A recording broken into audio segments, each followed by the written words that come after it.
Hello friends, welcome to my channel. आज की video में हम देख रहे हैं न्यू लर्निंग के टॉपिक्स। टोटल 30 टॉपिक्स आज की वीडियो में मैं आपको बताऊंगी। देखिए, न्यू लर्निंग आपको पता होगा, जब भी क्लिनिकल पोस्टिंग लगती है तो न्यू लर्निंग की एक अलग से कॉपी बनाते हैं हम या फिर डायरी बनाते हैं। मेडिकल स्टूडेंट्स के साथ भी ऐसा होता है और नर्सिंग में भी होता है कि आपको बोला जाता है कि न्यू लर्निंग आपको लिखना है।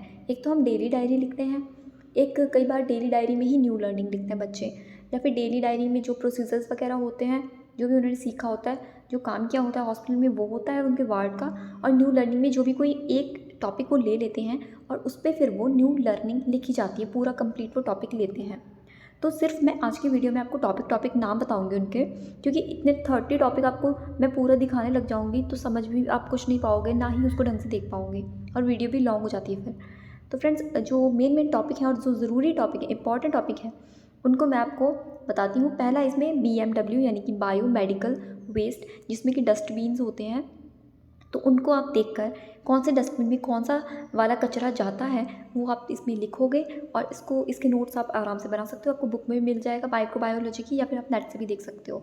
और इसको आप यानी कि मैंने इसीलिए ये टॉपिक्स आपको नहीं दिखाए ताकि आप खुद इसको सर्च करो और खुद से आप ढूंढोगे तो आपको समझ में भी आएंगी चीज़ें, यानी पूरी तरह से आप डिपेंडेंट नहीं हो जाओगे फिर वीडियो पे।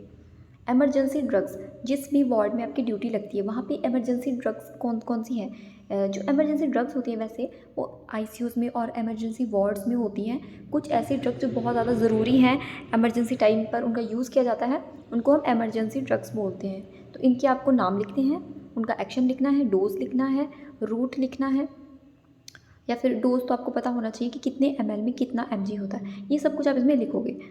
एंड फ्रेंड्स, ये कैसा लगा मुझे ये भी बताना। देखो, मैंने इसमें लिखा है कि लाइक करो, शेयर, और ये वो होता है सब्सक्राइब करने का बेल आइकन, एंड ये कमेंट है। तो बताना कैसा लगा आपको। एनजी ट्यूब इंसर्शन, नेज़ोगैस्ट्रिक ट्यूब आपने इंसर्ट करते हुए किसी पेशेंट को देखा है तो वो आप प्रोसीजर लिख सकते हो कि कैसे कैसे प्रोसीजर में इंसर्ट की जाती है ट्यूब, उसमें क्या क्या हमको आर्टिकल्स की ज़रूरत पड़ती है जब भी हम एनजी ट्यूब डालते हैं, नाक से डालते हैं ना, और कितना साइज़ होना चाहिए, किस उम्र के लोगों में कितना साइज़ होना चाहिए। फिर उनका कलर भी आपको लिख देना कि भाई इस कलर की है तो इसका साइज़ इतना रहता है। ये अडल्ट में देते हैं ग्रीन, येलो, ऑरेंज, वाइट, बच्चों में छोटा साइज़ देते हैं। 14 नंबर की ज़्यादातर यूज़ होती है, 16 वाली, और कितनी सेंटीमीटर तक उसको इंसर्ट किया जाता है लिखा होता है ना उसमें, 60 सेंटीमीटर। उससे आगे पेशेंट की नोज़ में नहीं डालना है कि पूरी ठूस देनी, ऐसे नहीं करना है। तो ये सब भी आप लिख सकते हो, ये भी एक अच्छा टॉपिक है। देखो, न्यू लर्निंग में क्या होता है ना कि पूरा पूरा आपको प्रोसीजर लिखने की ज़रूरत नहीं होती। आपको सिर्फ ये लिखना होता है कि आपने उस टॉपिक से क्या सीखा है, यानी कि आप थोड़ा थोड़ा लिख सकते हो उसके बारे में। उसके बाद है यूरिनरी कैथेटराइजेशन, हम फॉलिस इंसर्ट करते हैं, तो उसके बारे में भी आप थोड़ा लिख सकते हो न्यू लर्निंग में। जैसे कि कैथेटर के कौन कौन से साइज़ होते हैं, कितने फ्रेंच का कैथेटर मेल में और कितने फ्रेंच का फीमेल में डाला जाता है। तो फ्रेंड्स, एक ही टॉपिक आपका ये हो गया कैथेटराइजेशन का। फिर वुंड ड्रेसिंग, जैसे कि आप सर्जिकल वार्ड में आपकी ड्यूटी लग जाती है तो वहाँ आप देखते हो कैसे ड्रेसिंग की जाती है, किस तरह से ड्रेसिंग होती है, किस तरह स्टीराइल हम टेक्निक यूज़ करते हैं, वुंड को कैसे क्लीन करना चाहिए, ये सब कुछ आप वहाँ सीखोगे, फिर ये आप लिखोगे। अगर आपकी ड्यूटी लगती है लेबर वार्ड में, लेबर रूम में, तो वहाँ पर आप देखोगे कि एपिजियोटमी कैसे करी जाती है। जब आप देखोगे सीखोगे तो उसके फिर नोट्स बना लेना न्यू लर्निंग में कि भाई एपिजियोटमी के भी बड़े टाइप होते हैं, 4 तरह की एपिजियोटमी होती है इस तरह से। और मीडियोलेटरल जो होती है वो बहुत बड़ी ज़्यादा कॉमन होती है, सबसे ज़्यादा यही वाली एपिजियोटमी दी जाती है। और एपिजियोटमी सीज़र आप बता सकते हो, फोटो बना सकते हो कि भाई ये एपिजियोटमी सीज़र इस तरह की होती है कुछ। अब मैंने तो मुझसे तो बनाई नहीं जा रही ना, पर आप ऐसे लिख सकते हो। एनी डिजीज़ का मतलब ये है कि आप कोई भी पेशेंट आपको मिलता है, जैसे वार्ड में बहुत सारे पेशेंट होते हैं, कोई आपको डिजीज़ से अलग सी लगती है तो वो आप डिजीज़ लिख सकते हो कि ये डिजीज़ का डेफिनेशन है, causes, symptoms, treatment, nursing management, ये आप ऐड कर सकते हो। किसी भी डिजीज़ के बारे में आप इसमें ऐड कर सकते हो। अगला आता है कैनुला। फर्स्ट ईयर के जो स्टूडेंट होते हैं उनके लिए कैनुला सबसे अच्छा टॉपिक है, कैनुला वाला। इस आपको अगर ना कैनुला के बारे में लिखना है कि क्या होता है वो, उसका साइज़ बताना है और कलर्स बता देने कि भाई ये कलर के कैनुला होते हैं, ये इस कलर का होता है, और बच्चों में हम ये वाले कलर के कैनुला होते हैं, बोलते हैं ना पिंक, ग्रीन, ग्रे।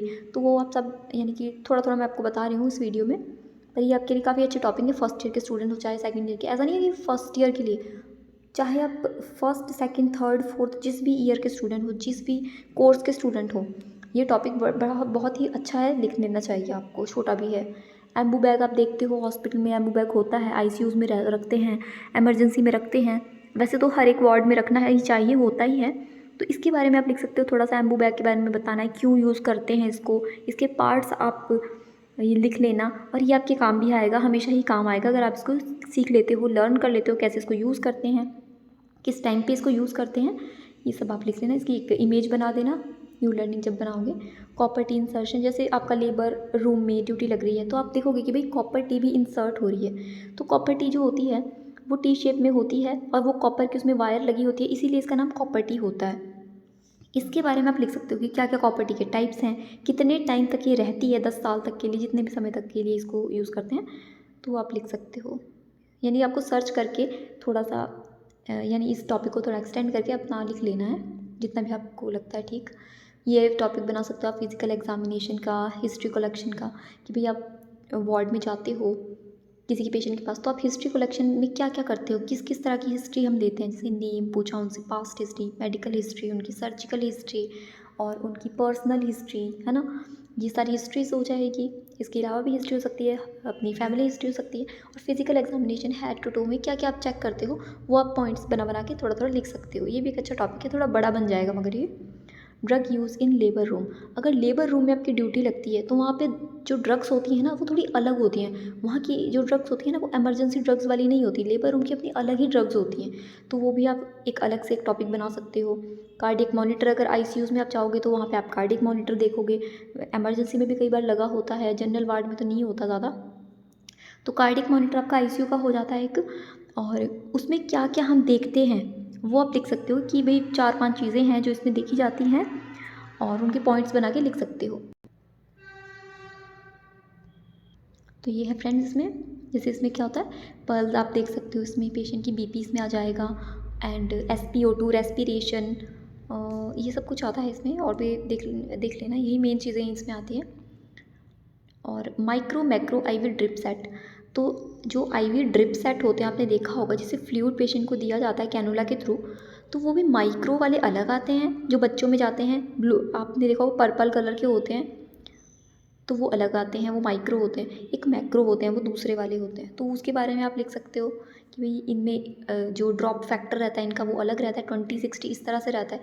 वो आप सर्च करके लिख लो, ये आपको हमेशा ही काम ही आएगा, जब भी आप ड्यूटी करोगे आपके लिए ये काम आने वाली चीज़ें हैं। बीटी सेट के बारे में बता सकते हो थोड़ा सा कि बीटी सेट का जो फ्लो रेट होता है, इनका फ्लो रेट और बीटी सेट का फ्लो रेट अलग अलग होता है। जीटीटी यानी कि जो ड्रॉप सेट होता है इनका अलग अलग होता है। ब्लड ट्रांसफ्यूज़न के लिए हम सिंपल आईवी सेट को यूज़ नहीं करते, हम बीटी सेट ही उसके लिए लेते हैं, क्योंकि उसमें एक छलनी सी लगी होती है, उसे कुछ बोलते हैं, तो इसकी वजह से हम बीटी सेट का ही यूज़ करते हैं जब भी पेशेंट को ब्लड ट्रांसफ्यूज़न किया जाता है या फिर प्लेटलेट ट्रांसफ्यूज़न किया जाता है। 5 मोमेंट्स ऑफ हैंड हाइजीन आप लिख सकते हो, यानी कि पेशेंट को जब भी टच करेंगे और उसके बाद में और पेशेंट की सराउंडिंग टच करने के बाद में, तो कुछ 5 मूवमेंट्स ऐसी रहती हैं जब हमको हैंड हाइजीन करना होता है। वो 5 मूवमेंट्स आपको प्रॉपरली लिखनी है। कुछ प्रोसीजर आपने कर दिया उसके बाद में, प्रोसीजर करने वाले हो उसके बाद में, तो ये हैंड हाइजीन, या फिर पेशेंट की आप बेड साइड अगर टच कर देते हो तब भी हैंड हाइजीन करना है, क्योंकि इन्फेक्शन का रिस्क रहता है और पेशेंट भी उससे इन्फेक्टेड हो सकता है। Steps of hand washing, 7 steps होते हैं, 7-8 स्टेप्स रहते हैं, तो वो आपको लिखने हैं सारे के सारे। फ़ोटो बना दोगे तो और अच्छा लगेगा। नेबुलाइजेशन मशीन, इसके बारे में आप थोड़ा लिख सकते हो कि भाई नेबुलाइजेशन कैसे करी जाती है, कैसे दी जाती है पेशेंट को। यह है सक्शन मशीन और सक्शनिंग के बारे में आप बता सकते हो, क्यों सक्शनिंग करते हैं, कैसे करनी चाहिए, कितने टाइम में करनी चाहिए पेशेंट की सक्शनिंग, कौन कौन से पेशेंट में सक्शनिंग ज़रूरी हो जाती है, सक्शन मशीन का प्रेशर कितना होना चाहिए, अडल्ट में कितना होता है, बच्चों में कितना होता है। ये ज़रूरी चीज़ें हैं जो आपको याद भी रहनी चाहिए और आपके काम भी आएंगी। न्यू लर्निंग मतलब बिल्कुल आपके लिए न्यू लर्निंग है। ये सारी ही चीज़ें जो भी मैं आपको टॉपिक्स बता रही हूँ, ये सब आपके लिए न्यू लर्निंग है। जो भी नए बच्चे हैं जिनको इन चीज़ें नहीं पता, उसके बाद एक बहुत ही ज़रूरी कॉमन टॉपिक, कोई बेड रिडन पेशेंट है उसको बेड सोर हो जाते हैं।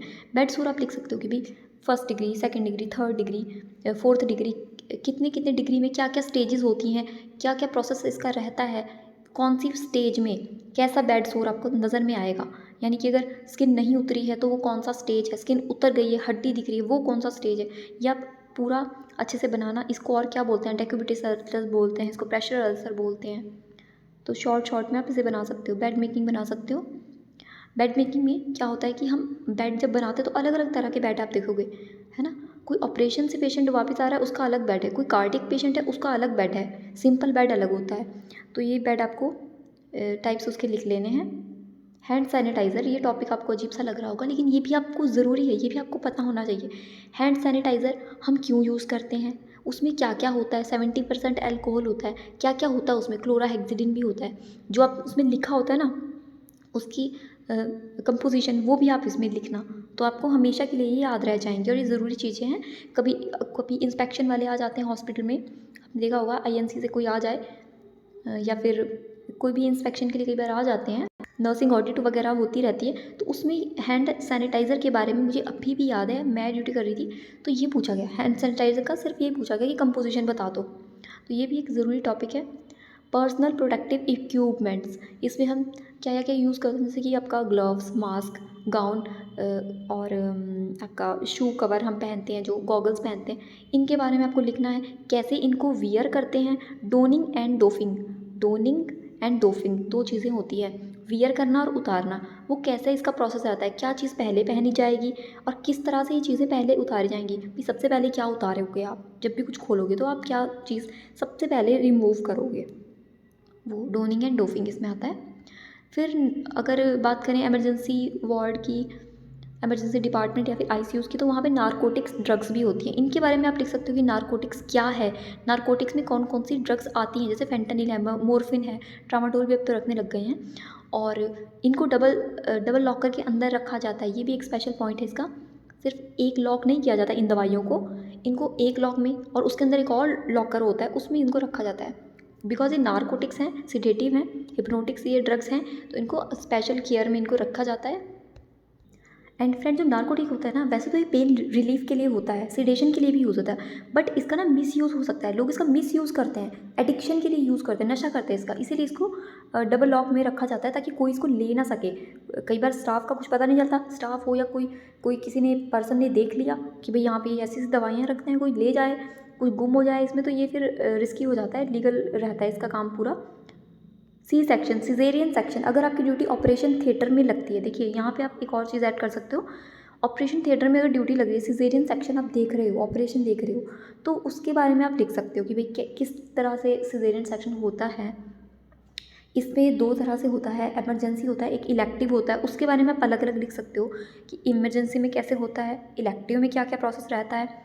और ऑपरेशन थिएटर में अगर आप कोई और ऑपरेशन भी लिखते हो, आंखों का ऑपरेशन होता है, जैसे कि गॉल ब्लैडर का कोई ऑपरेशन है, आपको वहाँ पे ड्यूटी के लिए रख दिया है कि हाँ भाई बच्चे भी देख सकते हैं, स्टूडेंट्स भी देख सकते हैं, तो वो भी आप लिख सकते हो, वो प्रोसीजर सर्जरी जो है वो भी आप लिख सकते हो, ये भी आपका एक एक्स्ट्रा टॉपिक बन सकता है।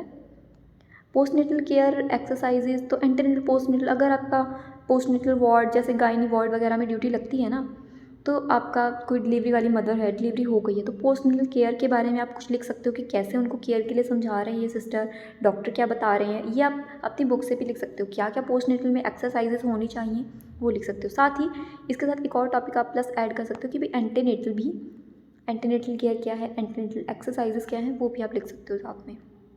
ईसीजी, इलेक्ट्रोकार्डियोग्राम, बहुत ज़रूरी टॉपिक है, बिल्कुल आपको लिखना ही चाहिए अपनी समझ के लिए कि कौन कौन से इलेक्ट्रोड, कितने टोटल इसमें इलेक्ट्रोड्स रहते हैं। तो 12 लीड ईसीजी वैसे बोला जाता है, 6 जो इलेक्ट्रोड होते हैं वो हमारी चेस्ट पे लगते हैं, पेशेंट की चेस्ट पे, और 4 लिम्ब लीड होते हैं, 2 हाथों में 2 पैरों में। तो कौन कौन सा कलर वाला कौन से हाथ में लगेगा वो आपको देख लेना है, पैरों में कौन से कलर वाले लगते हैं। 6 जो लीड्स होती है चेस्ट की, वो किस किस जगह पे लगाई जाती है, कौन सी प्लेस पे लगाई जाती है। ईसीजी क्यों की जाती है वो भी आप लिखोगे, कार्डियक पेशेंट में इलेक्ट्रिकल एक्टिविटी को चेक करने के लिए। ऐसे ऐसे आप थोड़ा थोड़ा लिख लेना इसका, ताकि आपको भी समझ में आ जाए, हमेशा के लिए आपके काम आएगा ये। वैक्यूटेनर्स, आपने वायल देखी होगी जिसमें पेशेंट के ब्लड सैंपल चेक करके हम ब्लड डालते हैं, वो देखा होगा आपने, वैक्यूटेनर्स उनको बोलते हैं। सिंपल भाषा में तो वायल वायल करते रहते हैं हॉस्पिटल में, बट उनका नाम होता है वैक्यूटेनर। कोई आपने ग्रे कलर की देखी होगी, कोई ग्रे होती है, कोई ग्रीन है, कोई रेड है, कोई येलो है। तो जो वायल्स हैं, कौन सी वायल में कौन से सैंपल का ब्लड जाना है, यानी कि आपने अगर वॉयलेट वाली वायल ली तो वो जो ब्लड उसमें डाला गया है वो किस टेस्ट के लिए जा रहा है, उसमें कौन सा टेस्ट होगा, सीबीसी होगा उसमें। जितने भी आपके सीरम्स होते हैं वो येलो वाले या रेड वाले होते हैं। फिर आपका HbA1c वाला टेस्ट होता है जो, उसके लिए हम ग्रे वाली यूज़ करते हैं। वैसे ही आपका PT-INR का टेस्ट जो होता है वो हम ब्लू वाली वायल जो होती है, ब्लू देखी होगी आपने, ब्लू टॉप वाली वायल, ढक्कन उनका ब्लू होता है, तो उसमें हम PT-INR का करते हैं ताकि क्लॉटिंग वाला ना हो उसमें सिस्टम कुछ ऐसा। तो इस तरह से इन वायल्स का रहता है। तो ये जब आप याद कर लोगे, देख कर लिख लोगे, आपको ये हमेशा के लिए याद भी रह जाएगा। Insulin and unit of insulin in different level of blood sugar level. Insulin के बारे में आप लिखोगे, ये आप थोड़ा शॉर्ट सा टॉपिक इसमें बना सकते हो कि कितने ब्लड शुगर लेवल पे कितना यूनिट देना चाहिए एक नॉर्मल आपको। ये जो इंसुलिन का चार्ट है आपको ICU इमरजेंसी में देखने को ज़रूर मिलेगा, वहाँ से आप उतार सकते हो कि इतना यूनिट इंसुलिन अगर दे रहे हैं तो कितने लेवल पे, कितने शुगर का लेवल आ गया जो इतना यूनिट इंसुलिन दिया, 2 यूनिट, 3 यूनिट, 4 यूनिट, जो भी है। Dressing trolley mostly use instrument in the surgical ward, other ward. Dressing trolley आपने देखा होगा सर्जिकल वार्ड में होती है।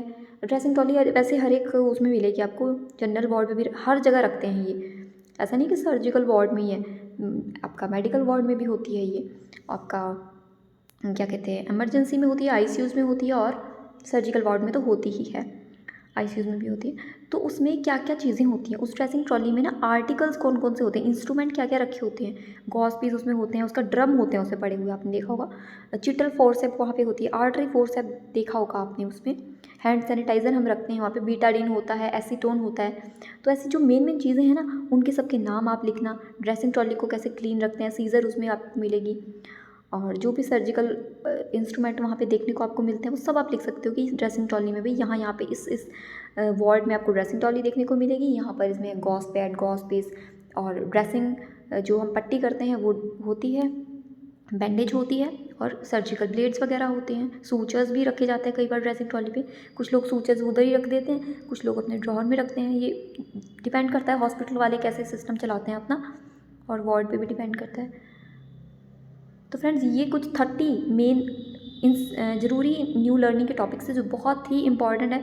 इनको अगर आप लिखते हो ना तो ये ज़्यादा अच्छे टॉपिक है, बेटर टॉपिक हैं ये, कि आप कुछ भी उल्टे सीधे अपनी मर्ज़ी से इजी से टॉपिक उठा लो कि हाँ हाइपरटेंशन का बना लिया, चलो आज जॉन्डिस का बना लेते। ये न्यू लर्निंग टॉपिक्स नहीं, ये वाले न्यू लर्निंग जो आप हॉस्पिटल में देखते हो, क्लिनिकल में सेटिंग में देखते हो कि हमने आज ये चीज़ देखी, इसका क्या मतलब है। आप वेंटिलेटर देखते हो, आप वेंटिलेटर के बारे में लिख सकते हो।